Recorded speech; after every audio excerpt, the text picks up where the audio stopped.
Hello friends, welcome to খেল দুনিয়া। আগামী পরশু জামশেদপুরের বিরুদ্ধে গুরুত্বপূর্ণ ম্যাচে মাঠে নামছে মোহনবাগান।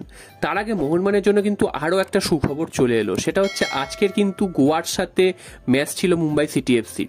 তো সেই ম্যাচটা মোহনবাগানের জন্য ভালো হতো যদি ম্যাচটা ড্র হতো।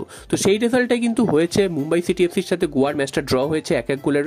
এবং প্রথমে মুম্বাই এগিয়ে গেছিল, তারপর গোয়া সেই গোলটা শোধ করে। গোয়া পরপর 3টে ম্যাচ হেরেছিল, সেখান থেকে আজকের ম্যাচটা পিছিয়ে থেকেও তারা কিন্তু ড্র করতে পেরেছে। গোয়ার জন্য এটা অনেকটাই ভালো। উল্টো দিকে মুম্বাই পরপর অনেকগুলো জিতেছিল, তো আজকের ম্যাচটাও তারা এগিয়ে গেছিল। তাদের হোম ম্যাচ তারা কিন্তু শেষ পর্যন্ত সেই লিডটা ধরে রাখতে পারেনি, ম্যাচটা ড্র হয়েছে। তো ম্যাচটা ড্র হওয়ার ফলে সবথেকে যাদের বেশি সুবিধা হচ্ছে তারা হচ্ছে উড়িষ্যা এবং মোহনবাগান। তো এই দুটো দলে কিন্তু সবথেকে বেশি সুবিধা হয়েছে, কারণ গোয়া কিন্তু এই মুহূর্তে 29 পয়েন্ট নিয়ে মোহনবাগানের পেছনে অর্থাৎ 4 নম্বরে রয়েছে 16 ম্যাচ থেকে। উল্টো দিকে মুম্বাইও 16 ম্যাচ থেকে 32 পয়েন্ট নিয়ে 2 নম্বরে রয়েছে। তো এই হচ্ছে এই মুহূর্তে গ্রুপের স্ট্যান্ডিং। তো কালকের উড়িষ্যার সাথে ইস্টবেঙ্গলের খেলা রয়েছে, সেই ম্যাচটাতেও যদি ইস্টবেঙ্গল এবং উড়িষ্যা ম্যাচেও যদি উড়িষ্যা পয়েন্ট লস করে সেক্ষেত্রে মোহনবাগানের আরও সুবিধা হবে। তো সেটা পরের কথা। আজকের ম্যাচটা থেকে মোহনবাগান অনেকটাই সুবিধা হয়েছে। তো জামশেদপুরের বিরুদ্ধে মোহনবাগানকে জিততেই হবে, এবং সেই ম্যাচটা যদি মোহনবাগান জিততে পারে সেক্ষেত্রে তারা কিন্তু গ্রুপ টেবিলের শীর্ষে চলে যাওয়ার একটা সুযোগ হবে যদি কালকের উড়িষ্যা পয়েন্ট লস করে। তো আজকের এই ম্যাচটার দিকে সবারই নজর ছিল, এবং অন্যতম দুটো সেরা দলের খেলা হয়েছে বলা যায়। দুটো দলই দুর্দান্ত ফুটবল খেলেছে, তারা প্রেসিং ফুটবল খেলেছে এবং ছোট ছোট পাসে কিন্তু ম্যাচটা খেলেছে পুরো ম্যাচে। তো সেদিক থেকে দেখতে গেলে আজকের ম্যাচটা থেকে যে দল জিততো তারা কিন্তু অনেকটা অ্যাডভান্টেজ পেত।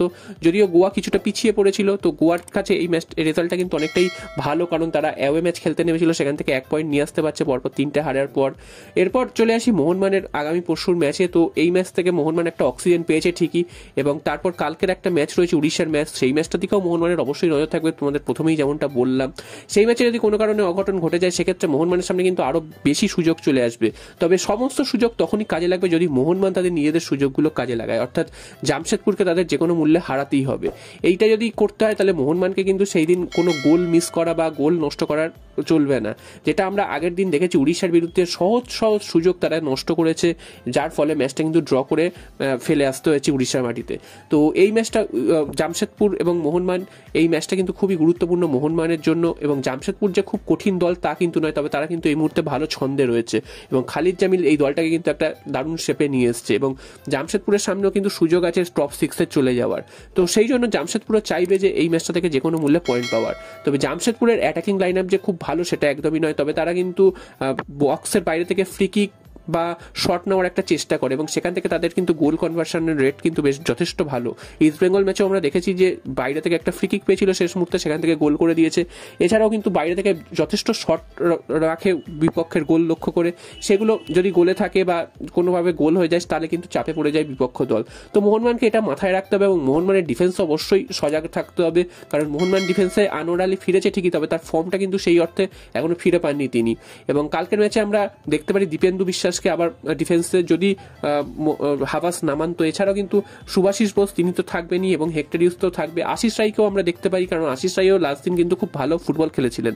এবং মাঝে মাঝে অবশ্যই কাউকো থাকবে, কাউকোর সাথে দিমিত্রি পেটাটস থাকবে।